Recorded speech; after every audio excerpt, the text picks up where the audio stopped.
Protesto fecha a rodovia do Contorno. Os moradores ficaram revoltados com a ação da PM no bairro Flechal. Um jovem foi baleado e acabou morrendo. Tá batendo! Pegaram o moleque ali, quebraram o moleque! Acidente grave na rodovia Norte-Sul, na Serra. Uma mulher perdeu o controle da direção do carro e bateu num poste. O filho dela, de 6 meses, também estava no veículo. Moradores reclamam da falta de sinalização no local. Gabriel tem cortes por todo o corpo. O ataque aconteceu num bar no centro de Vitória.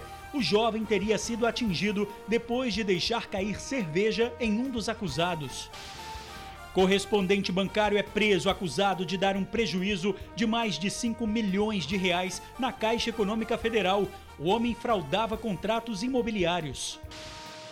Bandidos invadem joalheria e fazem a limpa nas vitrines. As funcionárias foram ameaçadas e ainda tiveram que ajudar os criminosos a recolher as joias.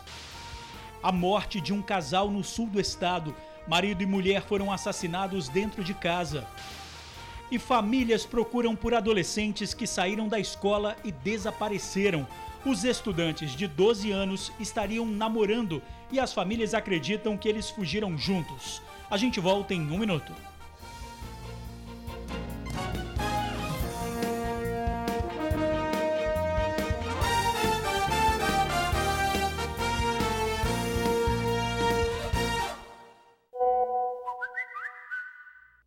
Olá, boa noite. Moradores fecham a rodovia do Contorno. Foi um protesto contra a morte de um jovem. A PM disse que agiu porque foi recebida a tiros. Já os manifestantes disseram que o jovem foi atingido e teria se rendido. A confusão, que começou no bairro Flechal 2, seguiu para a rodovia. Esse vídeo foi gravado na hora da confusão. Vemos várias viaturas da Polícia Militar e muitas pessoas no meio da rua. O clima é de desespero.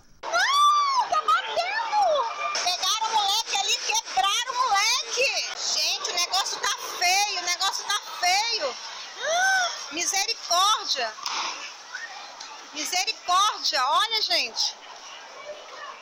Bomba de spray, meu pai, Jesus! O tumulto aconteceu no início da tarde nesse beco que fica próximo à rua principal do bairro Flechal 2, em Cariacica. Segundo os moradores, um jovem de 21 anos, identificado como Gabriel, teria sido baleado pelos militares. O jovem não teria resistido e acabou morrendo. Quem viu a cena ficou indignado. Não é a primeira nem a segunda vez que os policiais chegam no bairro batendo, atirando para cima de qualquer um, trabalhador, criança, não quer saber se é traficante, se não é. A gente sabe que no bairro tem coisas erradas, tem coisas certas, mas nem todo mundo é vagabundo. Não tem nem um mês que aprenderam, o senhor de 67 anos, forjaram droga na casa dele. Aí agora esse menino lá no beco, se mexia com coisa errada, não interessa. O menino se rendeu, eles simplesmente deram um tiro na cabeça do menino e já deram um monte de tiro. Até um helicóptero da PM foi usado na busca por suspeitos. Revoltados, os moradores fecharam a rua do bairro e colocaram fogo em pneus. O protesto se estendeu até a rodovia do Contorno. Os 2 sentidos da rodovia ficaram bloqueados com galhos, pneus e muito fogo. Vários policiais estiveram presentes, mas isso não conteve a revolta dos moradores da região.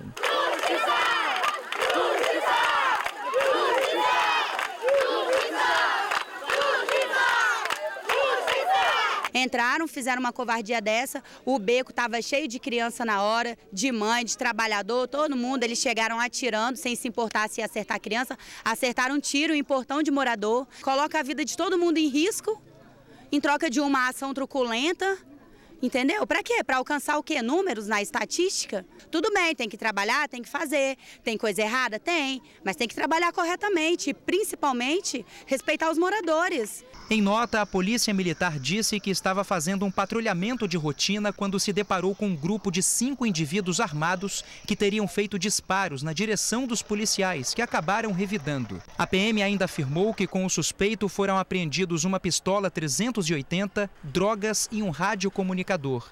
Mas os moradores do bairro não acreditam na versão da polícia e criticam muito a ação feita no local. A gente já está cansado, a gente quer segurança, a gente quer poder ir vir, poder ir trabalhar e ter certeza que os nossos filhos vão estar vivos quando a gente voltar.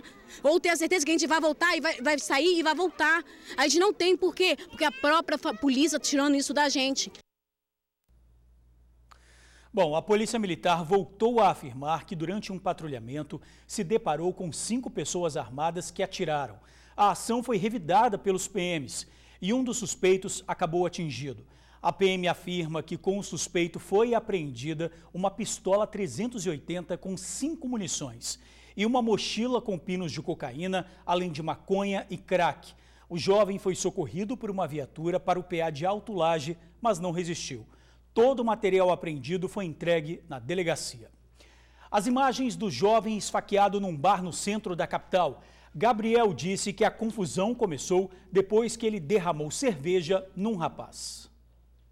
Não dá para contar quantos pontos Gabriel levou. O adolescente de 18 anos teve o rosto, o pescoço e o peito cortados por um suposto colega dele. Os dois estavam em um bar no centro de Vitória e se desentenderam no último domingo à noite. A briga começou de repente e terminou assim, com Gabriel todo cortado no chão da rua, agonizando enquanto esperava o socorro chegar.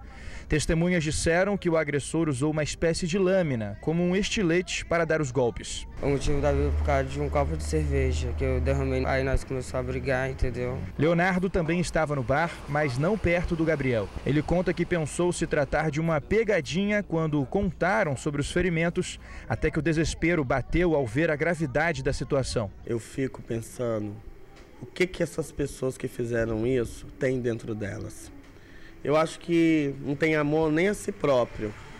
Então o que eu não quero para mim, eu não quero para os outros. Imagina se fosse um irmão delas, se fosse alguém da família delas. Então vocês arrancaram um pedaço de uma mãe, de um irmão, de uma família, até mesmo de mim.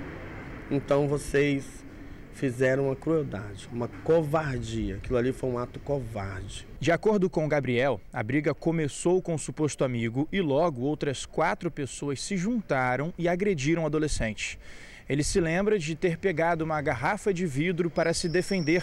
Depois disso, só se lembra de ter acordado no hospital com o rosto todo costurado. A polícia esteve no hospital, mas nenhum dos envolvidos foi levado para a delegacia. Gabriel está se recuperando em casa da briga de bar que quase terminou em morte. Agora é cuidar dos ferimentos do corpo, que deixaram o adolescente muito abalado. Ele não era para fazer isso comigo. Ele destruiu a vida. Olha meu rosto. Ai, meu Deus.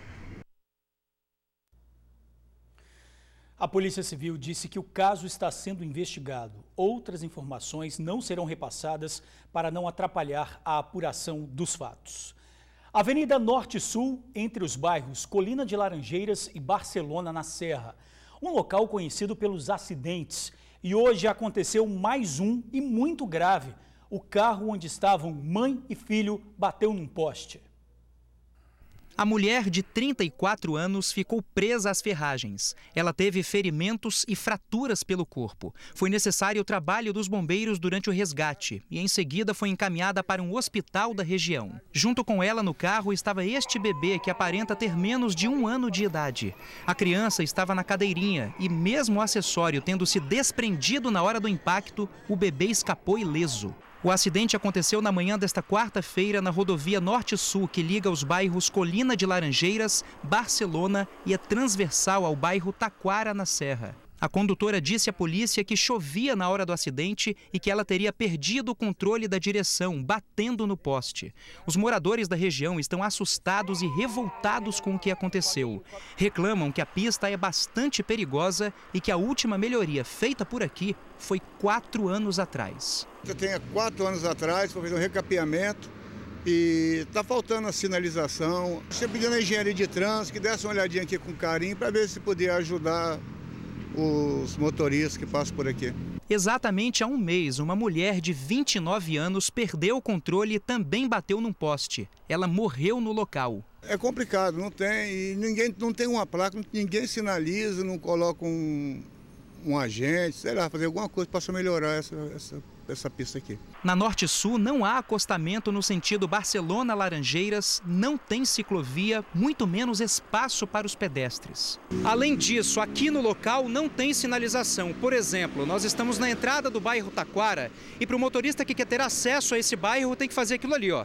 Parar o carro no meio da pista, correndo risco de causar um acidente ao lado da mureta, esperar que não venha nenhum carro no sentido contrário para poder atravessar. Olha só que nó cego que deu o trânsito agora.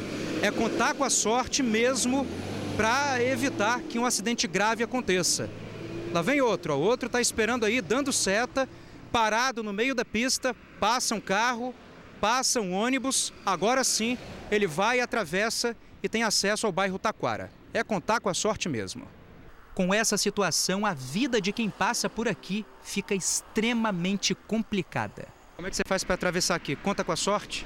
Conta com a sorte. Espera os carros cessarem o volume para tentar uma travessia. Principalmente horário de pico, 6 horas, 5 horas. Demais, tem como nem atravessar aqui, que é toda hora carro. Seria bom um sinal ou uma rotatória com o espaço que tem ali também de barro, né?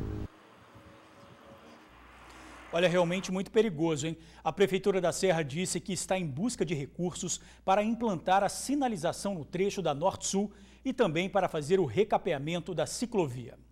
Casal é encontrado morto no sul do estado. Edna Queiroz, de 27 anos, e Jonathan Lírio, de 29, foram assassinados dentro da casa onde moravam, em Nova Anchieta. Os corpos foram encontrados pelo pai do jovem. O crime pode ter relação com o tráfico de drogas. Jonathan tinha passagens na justiça. Os corpos foram levados para o Departamento Médico Legal. O crime está sendo investigado. Adolescentes desaparecem após sair de uma escola em Vitória.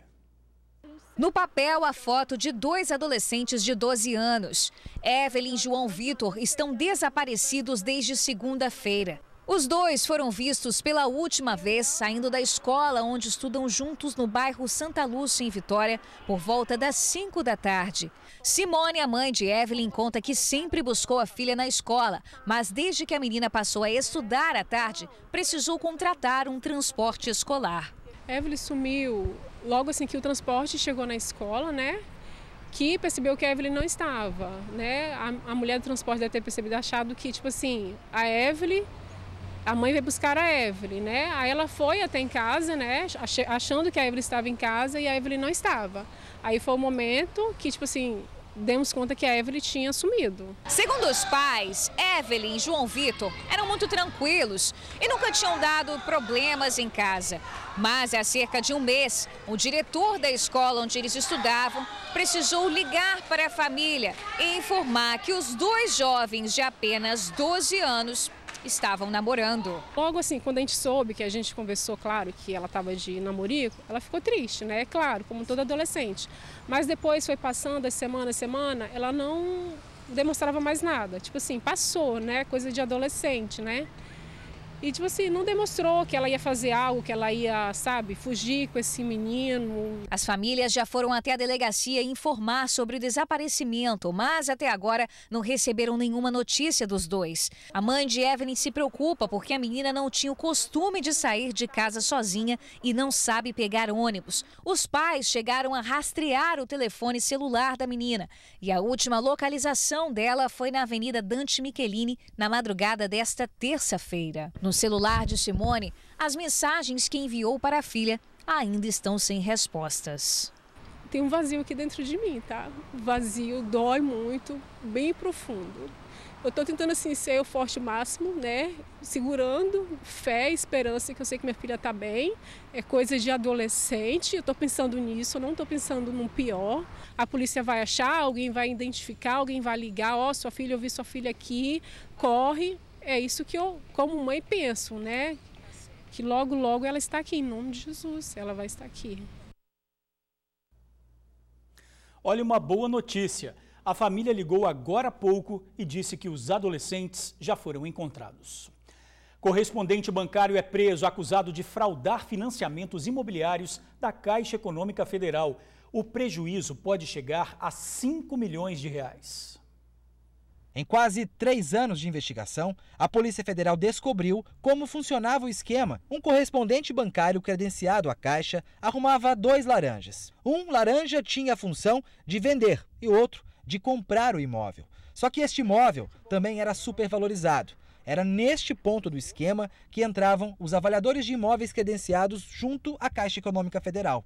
Por exemplo, um terreno no bairro Retiro do Congo, em Vila Velha, que vale R$200 mil, foi financiado por R$1.200.000. Esse correspondente bancário achava 2 laranjas mesmo, eram pessoas assim, muitas das pessoas eram pessoas de baixa renda, baixo nível educacional, ele fazia uma promessa, dava um dinheiro, não, eu preciso que você assine um documento, o cara ali ele estava comprando um imóvel, para logo depois estar vendendo para uma outra pessoa que estava na mesma situação. Esses valores eram transferidos para esse correspondente bancário e aquela pessoa que tinha comprado o imóvel, né, que tinha contratado financiamento, também ficava com o passivo, ficava com o nome negativado, porque comprou aquele imóvel e não tem condições de pagar esse financiamento. As investigações da Polícia Federal começaram em 2015. Depois que uma agência da Caixa Econômica Federal em Vila Velha percebeu que existiam contratos em situação de inadimplência e também com outras questões em comum. A Caixa percebeu primeiro que eram 4 contratos. Isso aí foi encaminhado para a gente, conforme, juntamente com a Caixa, a gente foi dando prosseguimento à investigação. A própria Caixa identificou mais 22. Pelos cálculos, né, que a gente fez, isso aí é prejuízo mesmo, assim, considerando o valor que a Caixa perdeu com esse contrato, gira em torno de R$5 milhões, pelo que a gente conseguiu apurar até agora. Na operação desta quarta-feira, apenas uma pessoa foi presa, o correspondente bancário. Ele foi detido na casa em que mora, em Vila Velha. As investigações vão continuar. A Polícia Federal não descarta a participação de servidores da Caixa no esquema de corrupção. O coração ali do crime era essa avaliação com valor muito acima do que o imóvel realmente valia. No caso, a gente vai ter que averiguar o que aconteceu, vamos conversar com esses avaliadores, ver se eles conseguem justificar isso, assim, uma falha humana, alguma coisa. Mas, como eu disse, há indícios de que houve alguma outra coisa ali, mas a gente só vai poder dizer isso com certeza depois de também aprofundar as investigações. O correspondente bancário foi autuado por crime contra o sistema financeiro, peculato e falsificação de documentos. Mudança de tempo no estado. A Marinha emitiu um alerta de ventos de até 60 km por hora no litoral sul do Espírito Santo. O alerta vale das 9 da noite de hoje até amanhã às 11 da manhã. Nas outras regiões do estado, a quinta-feira vai ser com sol entre nuvens e pode chover em alguns pontos. Na Grande Vitória, mínima de 19 e máxima de 27 graus. E a seguir, bandidos invadem joalheria e roubam quase todas as peças do local. A gente já volta. Joalheria é alvo de bandidos em Rio Bananal, no norte do estado. Os criminosos primeiro se passaram por clientes, mas logo anunciaram um assalto. Eles obrigaram as funcionárias do local a recolher as peças e colocar em bolsas. Os bandidos estavam armados, fizeram várias ameaças e só foram embora depois que praticamente todas as joias foram roubadas. A polícia foi acionada após o crime e fez buscas na região. 2 suspeitos foram presos e levados à delegacia da cidade. E a gente fica por aqui. Outras informações agora no SBT Brasil e amanhã no Tribuna Notícias, primeira edição, 15 para meio-dia. Muito obrigado por assistir ao jornal, pela companhia de sempre. Uma boa noite e eu te espero amanhã.